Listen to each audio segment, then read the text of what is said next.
어쩌다 틈이 나면 손수 그림을 그리시며 그 그림 같은 농촌을 만들어 다 함께 잘 사는 나라 되게 하는 것이 단 하나의 소망이시던 박정희 대통령.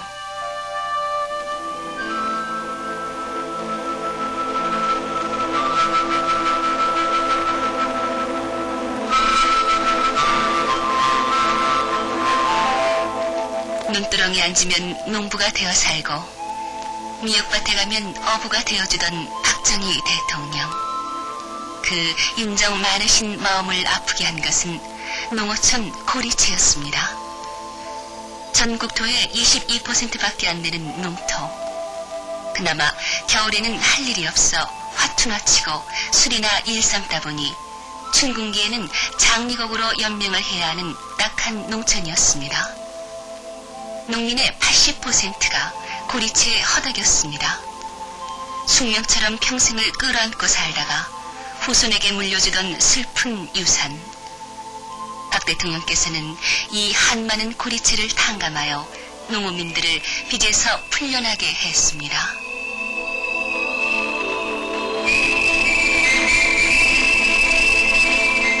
끝없는 창의력과 새로운 정책은 지칠 줄을 몰랐습니다. 박 대통령께서는 식량 증산과 농공평진을 위해, 즉 도시와 농촌 간의 소득 균형을 위해서 고미가 정책을 실시했습니다. 70년도에는 쌀 수매 가격이 35.9%나 올랐습니다. 보리도 생산을 장려하여 정부가 비싼 값으로 사들여 싸게 방출하는 이중 매가제를 실시함으로써 농민들에게 생산 의욕을 높여주었습니다. 이 고미가 정책은 혼식과 분식을 장려하는 등 쌀의 자급자족에 크게 기여했습니다.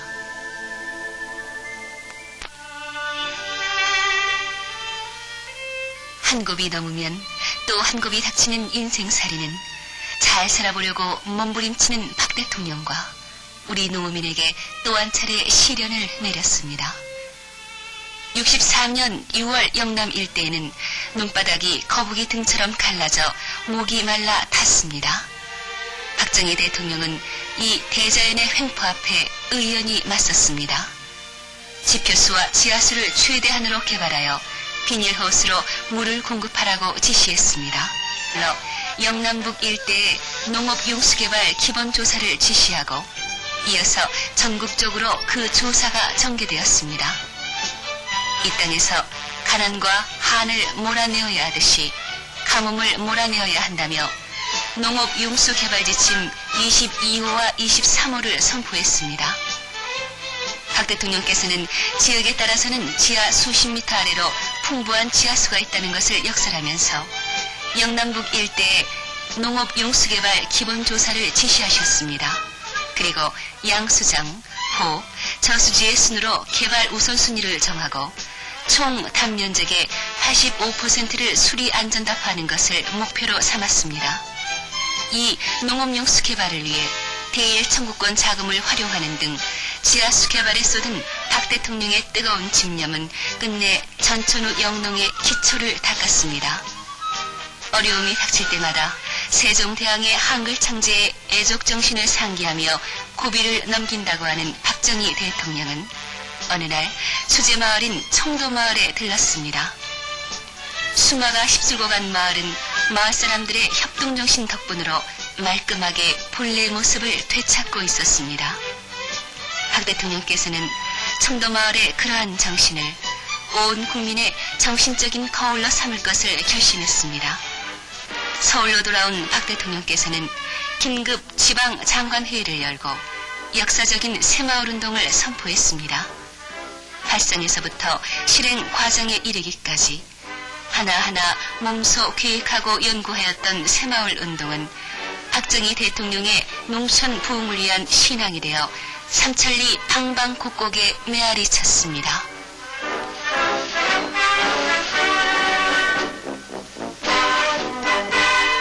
새마을운동은 70년 10월 전국 농어촌 34,665개 마을에 300부대에서 350부대씩의 시멘트가 무료로 공급되면서 시작되었습니다. 단 이 시멘트는 마을 공동의 개발을 위해서만 사용해야 한다는 단서가 붙었습니다. 마을 진입로의 확장과 소교량 건설, 농가 지붕 개량, 우물시설 개선, 공동 목욕탕 건립, 소하천의 뚝 개조, 공동 빨래터 등에만 사용해야 했습니다. 그리하여 그 다음에 총 41억 지원에 122억 원의 성과를 올렸습니다. 그리고 1973년도에는 전국 34,665개의 모든 마을이 참여함으로써 전국터는 새마을의 불꽃으로 훨훨 타올랐습니다. 박 대통령께서는 새마을 운동의 빠른 확산을 위해 새마을 노래를 몸소 작곡 작사했습니다.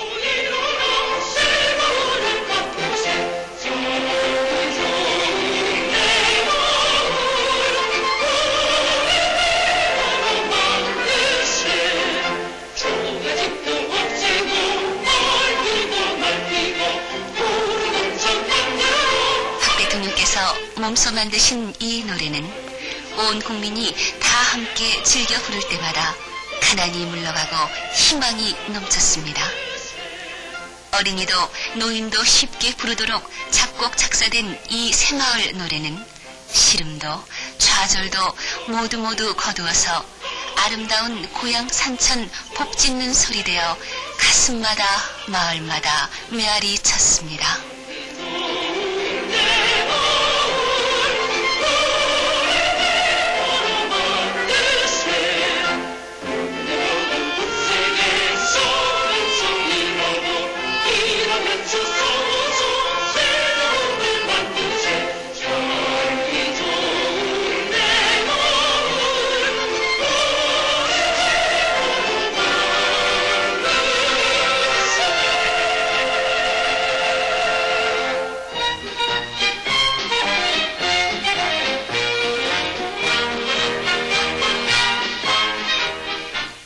지붕을 헐고 스레이트 지붕으로 개량하던 초창기 새마을 가꾸기 사업은 다시 방향을 바꾸어 취락 개선 사업으로 발전했습니다.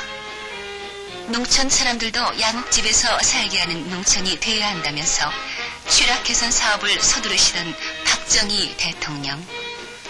매운 연기 때문에 눈물로 밥을 짓던 아궁이는 스위치 하나로 부를 때는 가스레인지로 개조되고 허리가 아프도록 구부려야 했던 낮은 부뚜막에 서린 여인들의 묵은 한은 부엌문화의 새 시대를 맞아 흔적을 감추게 되었습니다.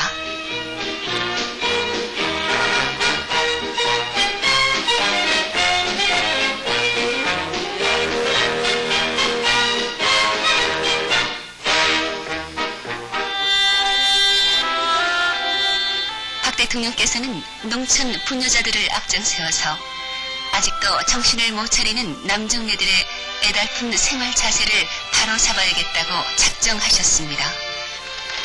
남정네들만 관여할 수 있었던 마을 대소사에 부녀자들을 참여시켰습니다.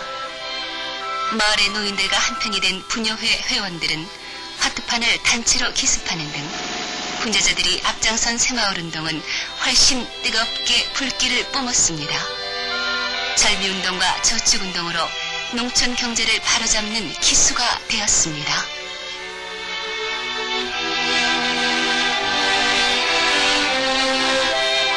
새마을운동의 어버이기도 한 소득 증대 사업은 농촌 부흥을 위한 박정희 대통령의 엄격한 뒷받침을 언덕으로 68년에 그 첫 발을 내어디뎠습니다. 전국 90개 조선단지를 선정하여 43개 품목을 생산하기 위한 이 소득 증대 사업의 활기찬 추진을 위해 박 대통령께서는 야산 개발에 필요한 중장비를 정부에서 지원하는 등 가난에 얼어붙은 농촌의 들판을 수확으로 열매 맺게 했습니다. 버려진 야산과 하천부지를 개간하여 밤나무, 감나무, 잣나무 등 유실수 단지를 만들고 쓸모없는 볏짚으로 양송이를 재배하는가 하면 과일과 고등소채 외에도 양계와 양돈, 비유구 등의 복합 영농으로 소득 증대뿐만 아니라 국민 복원에도 크게 기여했습니다. 이리하여 78년 평균 농가 소득은 미화로 3,893달러에 달했고 농가 1인당 소득은 약 700달러에 달하게 되는 성과를 올렸습니다.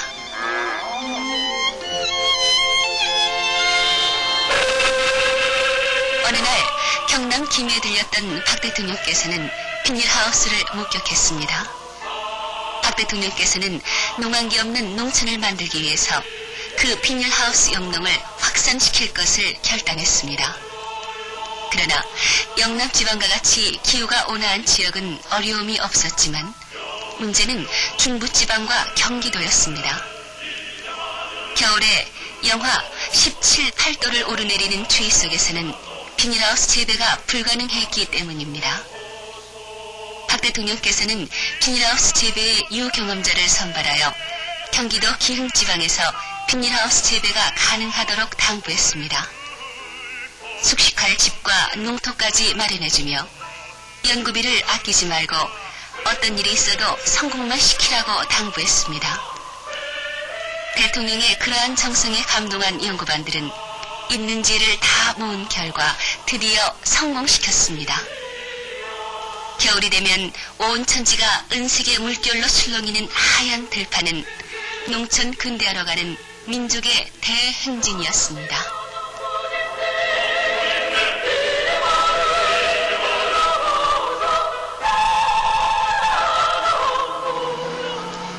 야산을 개발하고 하천 부지를 다 모아도 농토는 부족했습니다. 박 대통령께서는 바다를 농가 밭으로 개간할 것을 결심했습니다. 쓸모없이 버려진 갯벌은 꼬막과 굴과 긴 양식장으로 둔갑을 했습니다.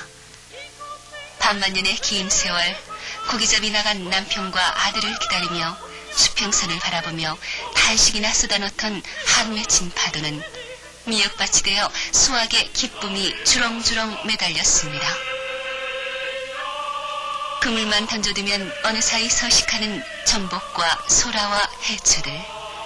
빈손으로 드나들던 밀물 썰물은 그제야 황금을 빚어내는 지혜를 일깨운 것입니다.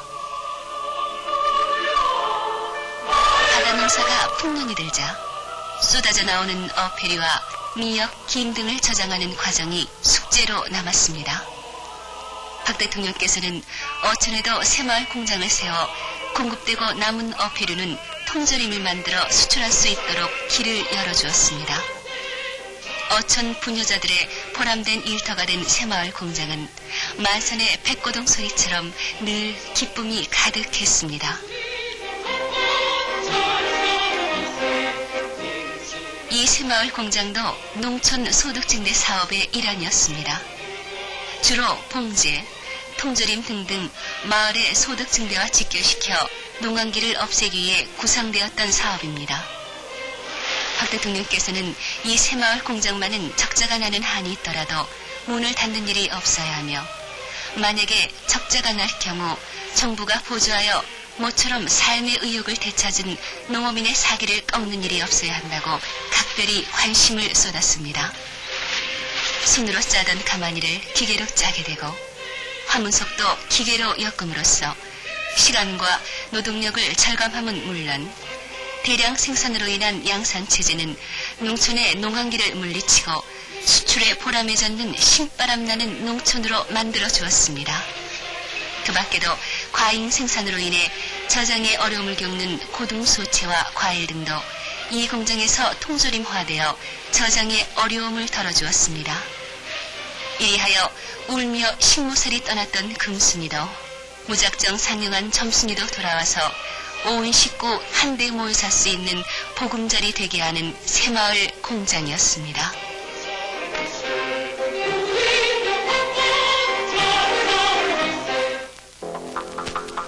숨만 크게 쉬어도 꺼지는 호름불은 문풍지 소리가 더불어 반만년을 이어온 우리들의 밤빛이었습니다. 1965년 12월 박 대통령께서는 60년도까지 겨우 20% 정도 전등불이 들어와 있던 농어촌에 전화 사업을 서두른 결과 1979년에는 전국 농어촌 98%가 밤에도 타작을 할 수 있는 전등불을 밝히게 되었고 이름 없는 낙도에도 전화를 가설하여 별천지를 만들었습니다. 이리하여 5천년의 기나긴 밤을 흐느끼던 호롱불은 역사의 뒤안길로 사라져버리고 텔레비전, 냉장고 등 도시의 버금가는 농촌으로 모습을 달리했습니다.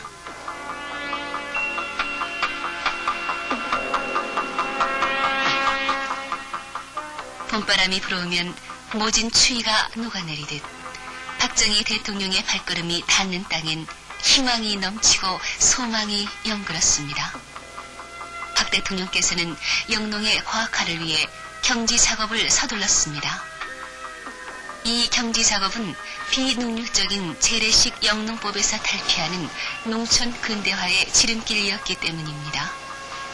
한 뼘의 노는 땅 없이 곡식을 심어야 한다며 흙 한 줌도 아끼시던 박 대통령의 집념은 또다시 농기계의 생산에까지 깊은 관심을 쏟았습니다.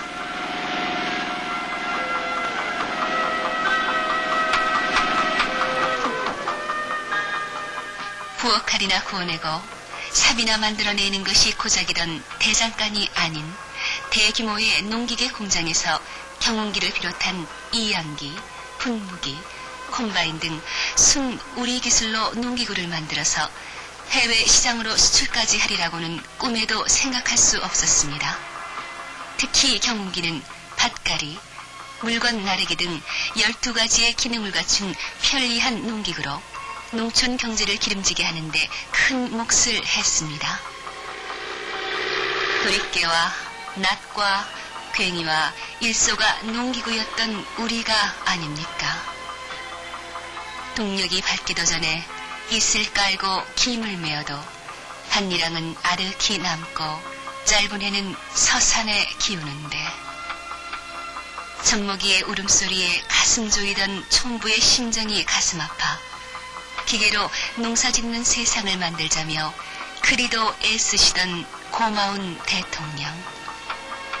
당신께서 그토록 소중히 가꾸시던 이 들녘에는 그날 흘리신 땀방울이 오곡으로 연그렀습니다.